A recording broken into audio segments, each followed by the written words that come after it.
Hello, bachcho. Let's read the question. The question is saying which one of the following is a correct statement? A है BT in BT cotton indicates that it is a genetically modified organism produced through biotechnology. B है classical plant breeding involve fusion of two somatic cell carrying desired gene. C है the anticoagulant hirudin is being produced from the transgenic Brassica nepus seed. And D है golden rice is a transgenic variety of rice rich in vitamin E.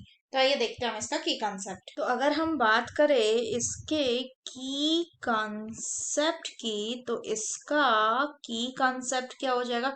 इसका की concept हो जाएगा brassica napus. अगर हम बात करें ब्रासिका नेपस की, तो ये एक जेनेटिकली मॉडिफाइड प्लांट था। क्या था? ये एक जेनेटिकली मॉडिफाइड प्लांट था। होता क्या था कि ये जो जेनेटिकली मॉडिफाइड प्लांट है, इसमें इंट्रोड्यूस किया गया था हीरोडीन नाम का एक जीन। अगर हम बात करें हीरोडीन जीन की, तो जो हीरोडीन है ये क्या है? ये ब्लड क्लॉटिंग को प्रिवेंट करता। ये ब्लड क्लॉटिंग को क्या करेगा? प्रिवेंट करेगा। तो किया गया था कि ये जो हीरोडीन है, इसको केमिकली सिंथेसाइज करके, इसको केमिकली सिंथेसाइज्ड करके ट्रांसफर कर दिया गया था। किसमें? इसको ट्रांसफर किया गया था ब्रासिका नेपस में। ब्रासिका नेपस में।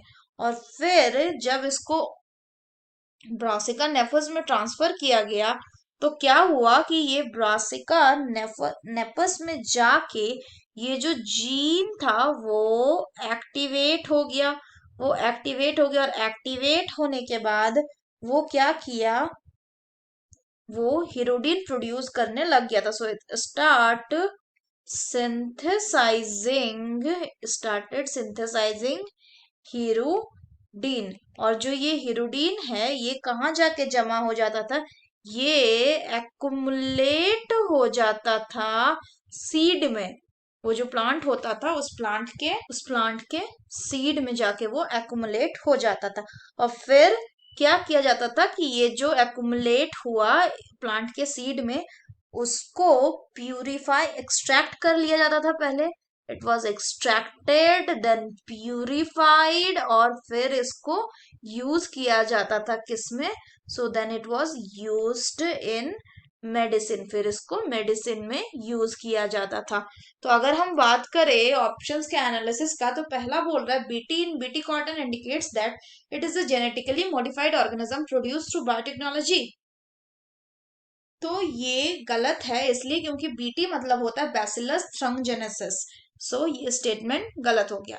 अगर दूसरा बात करें, तो दूसरा बोल रहा है classical plant breeding involve fusion of two somatic cell carrying desired gene. तो ये स्टेटमेंट भी गलत है, क्योंकि क्लासिकल प्लांट ब्रीडिंग जो होता है, इसमें क्या क्या होता है? इसमें hybridisation of the pure line होता है, फिर उसके बाद आर्टिफिशियल सिलेक्शन करते हैं, और उसके बाद better ill nutrition and resistant to the disease है यानी ये चेक करते हैं।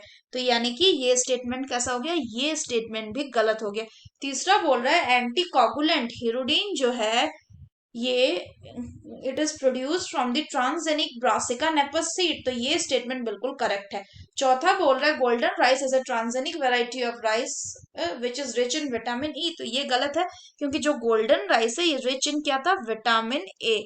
So the correct statement will be statement C, that is the anticoagulant hirudin is being produced from transgenic Brassica nepus seed. So that's all for the question, bachcho. Hope you understood it well. Best of luck.